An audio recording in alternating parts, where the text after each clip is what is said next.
ബംഗാളിന്റെ ചരിത്രത്തിൽ ആദ്യമായിട്ട് ഒരു ബി.ജെ.പിക്കാരൻ മുഖ്യമന്ത്രിയായിട്ട് ഇന്ന് ചുമതലയേറ്റു. സുവേന്ദു അധികാരിയുടെ നേതൃത്വത്തിൽ ഇന്ന് ബി.ജെ.പി സർക്കാർ ബംഗാളിൽ അധികാരമേൽക്കുമ്പോൾ വളരെ വൈകാരികമായ ചില നിമിഷങ്ങൾക്ക് കൂടിയാണ് കൊൽക്കത്തയിലെ ബ്രിഗേഡ് പരേഡ് ഗ്രൗണ്ട് സാക്ഷ്യം വഹിച്ചത്. ഇന്ത്യൻ രാഷ്ട്രീയത്തിലെ ഏറ്റവും വൈകാരികമായ നിമിഷങ്ങളിൽ ഒന്നാണിതെന്നാണ് ദേശീയ മാധ്യമങ്ങൾ പോലും ഇതിനെ വിശേഷിപ്പിക്കുന്നത്. കാരണം സുവേന്ദു അധികാരി മുഖ്യമന്ത്രിയായി സത്യപ്രതിജ്ഞ ചൊല്ലി അധികാരമേൽക്കുന്ന ആവേശകരമായ ചടങ്ങില് പ്രായത്തെ വെല്ലുന്ന ആവേശവുമായിട്ട് ഒരു 98കാരനായ മനുഷ്യൻ വേദിയിലിരിക്കുന്നുണ്ടായിരുന്നു. മഖൻലാൽ സർക്കാർ എന്നാണ് അദ്ദേഹത്തിന്റെ പേര്. ആ മനുഷ്യന്റെ കാൽ തൊട്ട് 76 വയസ്സോളം പ്രായമുള്ള ഇന്ത്യയുടെ പ്രധാനമന്ത്രി നരേന്ദ്രമോദി അനുഗ്രഹം വാങ്ങുന്ന കാൽ തൊട്ട് വന്നിക്കുന്ന ദൃശ്യങ്ങൾ ഇപ്പോ രാജ്യാന്തര തലത്തിൽ തന്നെ ശ്രദ്ധ നേടുകയാണ്. ഇന്ത്യ പോലെ ഒരു മഹാരാജ്യത്തിന്റെ പ്രധാനമന്ത്രി ഇന്ത്യൻ കൾച്ചർ എങ്ങനെയാണ് അദ്ദേഹത്തിന്റെ ജീവിതത്തിൽ പിന്തുടരുന്നത് എന്ന് നോക്കൂ. തന്നെക്കാൾ പ്രായത്തിന് മുതിർന്ന മഖൻലാൽ സർക്കാരിന്റെ കാല് തൊട്ട് പ്രധാനമന്ത്രി നരേന്ദ്രമോദി വന്നിച്ചത് വലിയ രീതിയിൽ ചർച്ചയാകുമ്പോൾ ആരാണ് മഖൻലാൽ സർക്കാർ എന്നത് കൂടി തീർച്ചയായിട്ടും നമ്മൾ അറിയേണ്ടതുണ്ട്. പതിറ്റാണ്ടുകൾ നീണ്ട പോരാട്ടത്തിനും നിസ്വാർത്ഥ സേവനത്തിനും ആ മനുഷ്യന് ഒരുപക്ഷെ രാജ്യം നൽകിയ ഒരു വലിയ ബഹുമതിയായിരുന്നിരിക്കാം പ്രധാനമന്ത്രിയുടെ ആ പാദം തൊട്ട് വന്നിക്കൽ. ഭാരതീയ ജനസംഘത്തിന്റെ സ്ഥാപകൻ ശ്യാമപ്രസാദ് മുഖർജിയുടെ ഉറ്റ അനുയായിയും സുഹൃത്തുമായിരുന്നു മഖൻലാൽ സർക്കാർ. ബംഗാളിലെ ബി.ജെ.പിയുടെ ജീവിക്കുന്ന ചരിത്രമെന്ന് അദ്ദേഹത്തെ വിശേഷിപ്പിക്കാം. സിലിഗുരിയിൽ ജനിച്ച അദ്ദേഹം പാർട്ടിയുടെ ഇന്നത്തെ വളർച്ചയ്ക്ക് വിത്തുപാകിയ ആദ്യകാല പോരാളികളിൽ പ്രമുഖനായിരുന്നു. സ്വാതന്ത്ര്യാനന്തര ഇന്ത്യയിലെ നിർണായകമായ പല പ്രക്ഷോഭങ്ങളിലും അദ്ദേഹം മുൻനിരയിൽ തന്നെ ഉണ്ടായിരുന്നു. 1952 കാശ്മീർ പ്രക്ഷോഭമായിരുന്നു അവയിലൊന്ന്. കാശ്മീരിൽ ഇന്ത്യൻ ദേശീയ പതാക ഉയർത്താനുള്ള സമരത്തിനിടെ ശ്യാമപ്രസാദ് മുഖർജിക്കൊപ്പം മഖൻലാൽ സർക്കാരും തടവിലാക്കപ്പെട്ടിരുന്നു. ദേശീയ ഗാനം ആലപിച്ചതിന്റെ പേരിൽ ഡൽഹി പോലീസ് അദ്ദേഹത്തെ അറസ്റ്റ് ചെയ്തപ്പോൾ മാപ്പ് പറയാൻ തയ്യാറാകാതെ കോടതി മുറിയിൽ വീണ്ടും വന്ദേ മാതരം മുഴക്കി അദ്ദേഹം അധികാരികളെ ഞെട്ടിച്ചിട്ടുണ്ട്. ചരിത്രം രേഖപ്പെടുത്തിയ ആ ചങ്കൂറ്റമാണ് ഇന്ന് രാഷ്ട്രത്തിന്റെ പ്രധാനമന്ത്രി പോലും കാൽ തൊട്ട് വണങ്ങുന്ന വിധത്തിൽ ആ മനുഷ്യനെ വേദിയിലെത്തിച്ചത്. 1980 ബി.ജെ.പി രൂപീകൃതമായ കാലം മുതൽ തന്നെ വടക്കൻ ബംഗാളിലെ ജില്ലകളിൽ പാർട്ടിയെ കെട്ടിപ്പടുക്കുന്നതിൽ വലിയ പങ്കാണ് അദ്ദേഹം വഹിച്ചത്. മാത്രമല്ല ഏതാണ്ട് ഒരു വർഷം കൊണ്ട് 10,000-ഓളം പേരെ പാർട്ടിയിലെത്തിച്ച അദ്ദേഹം 1981 മുതൽ 7 വർഷം തുടർച്ചയായിട്ട് ജില്ലാ പ്രസിഡന്റായും പ്രവർത്തിച്ചയാളാണ്. ബംഗാളിൽ ബി.ജെ.പി സർക്കാർ എന്ന സ്വപ്നം യാഥാർത്ഥ്യമായ വേദിയിൽ മഖൻലാൽ സർക്കാരിന് നൽകിയ ഇരിപ്പിടം അദ്ദേഹത്തിന്റെ ത്യാഗങ്ങൾക്കുള്ള അംഗീകാരമായിരുന്നു. പ്രധാനമന്ത്രി നരേന്ദ്രമോദി വേദിയിലെത്തിയ ഉടൻ പ്രോട്ടോകോളുകൾ മാറ്റിവെച്ച് നേരെ മഖൻലാലിന്റെ അടുത്തേക്ക് നീങ്ങുകയും അദ്ദേഹത്തിന്റെ കാൽ തൊട്ട് അനുഗ്രഹം തേടുകയും ചെയ്തു. ആലിംഗനം ചെയ്ത് ക്ഷേമം അന്വേഷിച്ച പ്രധാനമന്ത്രിയെ വികാരാധീനനായിട്ടാണ് അദ്ദേഹം സ്വീകരിച്ചത്. തങ്ങളുടെ ആദർശങ്ങൾക്കായി ജീവിതം ഒഴിഞ്ഞുവെച്ച മുൻഗാമികളെ മറക്കാത്ത ഒരു പ്രസ്ഥാനത്തിന്റെ ഉത്തമ ഉദാഹരണമായിട്ട് ഈ നിമിഷം ചരിത്രത്തിൽ രേഖപ്പെടുത്തപ്പെട്ടു.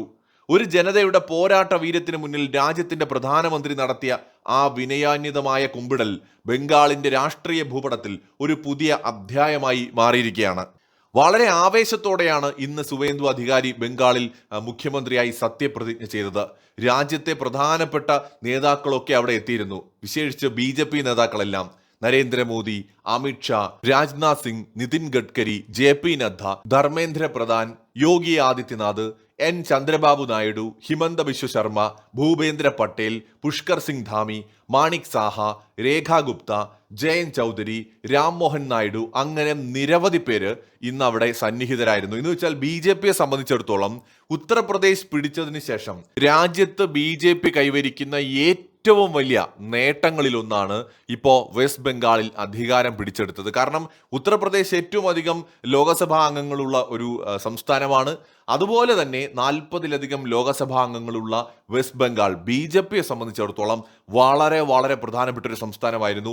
നാളിതുവരെ അവിടെ അധികാരത്തിലെത്താൻ കഴിഞ്ഞിട്ടില്ല എന്നതും വളരെ ശക്തമായ ഒരു കമ്മ്യൂണിസ്റ്റ് കോട്ടയിൽ നിന്ന് പിന്നീട് അതിനേക്കാൾ ശക്തമായ തൃണമൂൽ കോട്ടയായിട്ട് മാറിയ വെസ്റ്റ് ബംഗാളിൽ ബി.ജെ.പിക്ക് എത്തുക എന്ന് പറയുന്നത് ഏറെക്കുറെ സാധ്യമല്ല എന്ന് കരുതിയിരുന്ന കാലത്ത് നിന്നാണ് ഇന്ന് ബി.ജെ.പി അവിടെ അധികാരം പിടിച്ചത്.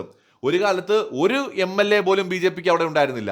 പിന്നീടൊക്കെ 2-3 പേര് കിട്ടി അങ്ങനെയായിരുന്നു. അവിടെ നിന്ന് ഇന്ന് ബി.ജെ.പി 200-ലധികം MLA-മാരുള്ള മഹാഭൂരിപക്ഷം നേടിക്കൊണ്ടാണ് അവിടെ അധികാരത്തിലേക്ക് എത്തുന്നത്.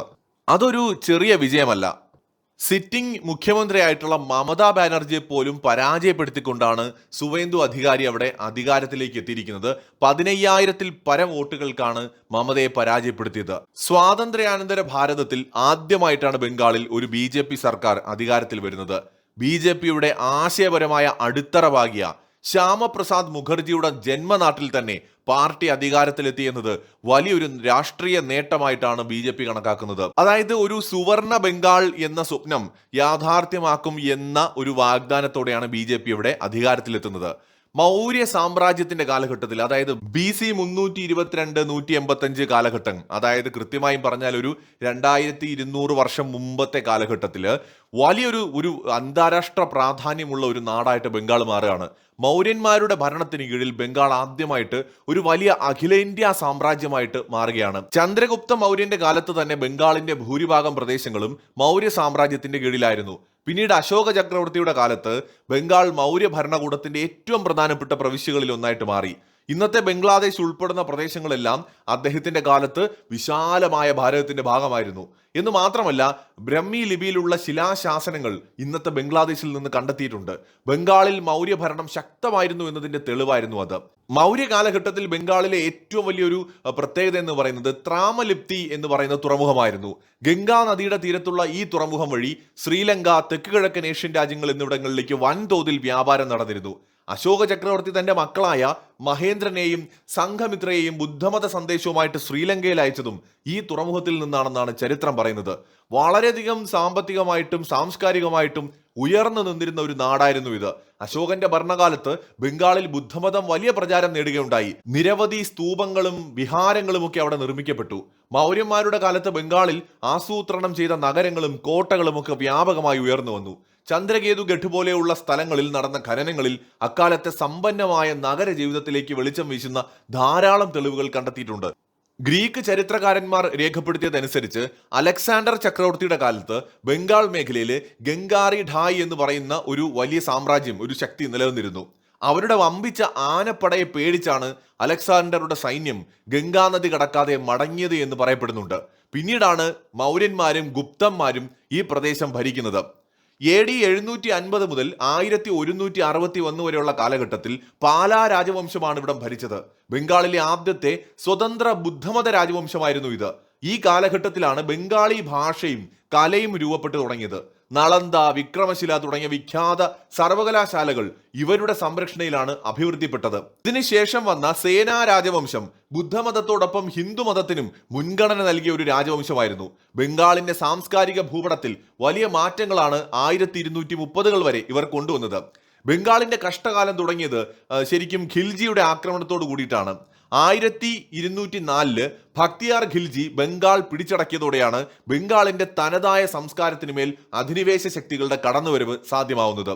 പിൽക്കാലത്ത് നമുക്കറിയാം, നളന്ദ അടക്കമുള്ള സർവകലാശാലകൾ പലതും തീയിട്ട് നശിപ്പിക്കപ്പെടുകയും വലിയ നഷ്ടങ്ങൾ, ഇന്ത്യയുടെ പുരാതനമായ ഗ്രന്ഥങ്ങൾ, ചരിത്രം, സംസ്കാരവുമായി ബന്ധപ്പെട്ട എവിഡൻസ് പലതും തീയിട്ട് നശിപ്പിക്കപ്പെട്ടു എന്നുള്ളത് എല്ലാവർക്കും അറിയാം. എന്നിരുന്നാലും പിന്നീട് വീണ്ടും ബംഗാളിന്റെ തനത് ശൈലിയിൽ അതിന്റെ ആ ഒരു അഭിവൃദ്ധിയിലേക്ക് വന്നൊരു കാലഘട്ടം വീണ്ടും ഉണ്ടായി. പ്രത്യേകിച്ച് മുഗൾ സാമ്രാജ്യത്തിന്റെ കാലഘട്ടത്തിലടക്കം വലിയ രീതിയിൽ ബംഗാൾ സാമ്പത്തികമായിട്ട് വളർച്ചയിലേക്ക് വന്നു എന്നതും മറ്റൊരു വസ്തുതയാണ്. മുഗൾ സാമ്രാജ്യ കാലഘട്ടം പരിശോധിച്ചു കഴിഞ്ഞാൽ ആ സമയത്ത് മുഗൾ സാമ്രാജ്യത്തിന്റെ ഒരു വലിയ വരുമാന സ്രോതസ്സായിട്ട് വെസ്റ്റ് ബംഗാൾ മാറിയിട്ടുണ്ടായിരുന്നു. ആകെ GDPയുടെ ഒരു വലിയ ഷെയർ മുഗൾ സാമ്രാജ്യകാലത്ത് ബംഗാളിൽ നിന്നായിരുന്നു എന്നതും ചരിത്രപരമായ വസ്തുതയാണ്. ചൈനയിലേക്കും യൂറോപ്പിലേക്കും അടക്കം ലോകത്തിന്റെ നാനാഭാഗങ്ങളിലേക്കും കയറ്റുമതിയൊക്കെ ഉണ്ടായിരുന്ന ഒരു നാടാണത്. പിന്നീട് ബ്രിട്ടീഷുകാർ വന്നപ്പോഴും ആദ്യകാലങ്ങളിൽ ബംഗാൾ വളരെ അഭിവൃദ്ധിയിലായിരുന്നെങ്കിലും പിന്നീട് ബ്രിട്ടൻ നടത്തിയ കൊള്ളയിലാണ് ബംഗാൾ ഒരു ദരിദ്ര നാടായിട്ട് മാറിപ്പോയത്. ഇന്ന് ഇന്ത്യയിൽ ഏറ്റവും ദാരിദ്ര്യം പിടിച്ച നാടുകൾ എന്ന് പറയുന്നത് പുരാതന കാലത്തെ ഏറ്റവും സമ്പന്ന നാടുകളാണ്. ബംഗാൾ, ബീഹാർ, ഉത്തർപ്രദേശ്, ഇതെല്ലാം ഒരു കാലത്ത് വളരെ സമ്പന്നവും അഭിവൃദ്ധിയിലായിരുന്ന നാടുകളാണ്. ദൗർഭാഗ്യവശാൽ ബ്രിട്ടീഷുകാരുടെ ഭരണം ഏറ്റവും അധികം കൊള്ളയടിക്കപ്പെട്ടത് ഏറ്റവും സമ്പന്നമായിരുന്ന നാടുകളായതുകൊണ്ട് തന്നെ ആ നാടുകൾ ഇന്ന് ദരിദ്രമായിട്ട് മാറി. നമ്മളിവിടെ ഇരുന്നുകൊണ്ട് സൗത്ത് എന്നും നോർത്ത് എന്നും ഒക്കെ പറഞ്ഞിട്ട് ആക്ഷേപിക്കുന്നുണ്ടല്ലോ. നമ്മുടെ ഇന്ത്യയുടെ സൗത്ത് പാർട്സിനേക്കാൾ എത്ര സമ്പന്നമായിരുന്നു ഒരു കാലത്ത് നോർത്ത് പാർട്സ് എന്നറിയാമോ? ഇന്നിപ്പോൾ നമ്മൾ അവരെക്കാൾ സമ്പന്നമാണ് പെർ ക്യാപിറ്റലും മറ്റുമൊക്കെ. പക്ഷെ അവരെന്തുകൊണ്ട് ദരിദ്രരായി എന്ന് ചോദിച്ചാൽ അവരെ അത്രത്തോളം കൊള്ളയടിച്ചത് കൊണ്ടാണ് വിദേശ ശക്തികൾ. പിന്നീട് വന്ന ഭരണകൂടങ്ങളുടെ പിടിപ്പുകേടുമാണ്. എന്തായാലും ബംഗാളിൽ ആദ്യമായിട്ട് ദേശീയ പാർട്ടി അധികാരത്തിലേക്ക് തിരിച്ചെത്തുന്ന സാഹചര്യത്തിൽ, BJP ആദ്യമായിട്ട് എത്തുന്ന സാഹചര്യത്തിൽ വലിയ രീതിയിലുള്ള ഡെവലപ്മെന്റ്സ് അവിടെ ഉണ്ടാകുമെന്ന് തന്നെയാണ് പ്രതീക്ഷിക്കുന്നത്. പുരാതന കാലത്ത് ബംഗാളിൽ ഉണ്ടായിരുന്ന ആ പ്രാധാന്യം അത് തിരികെ എത്തും എന്ന് തന്നെ പ്രതീക്ഷിക്കാം. മറ്റൊരു വീഡിയോയുമായി വീണ്ടും കാണാം.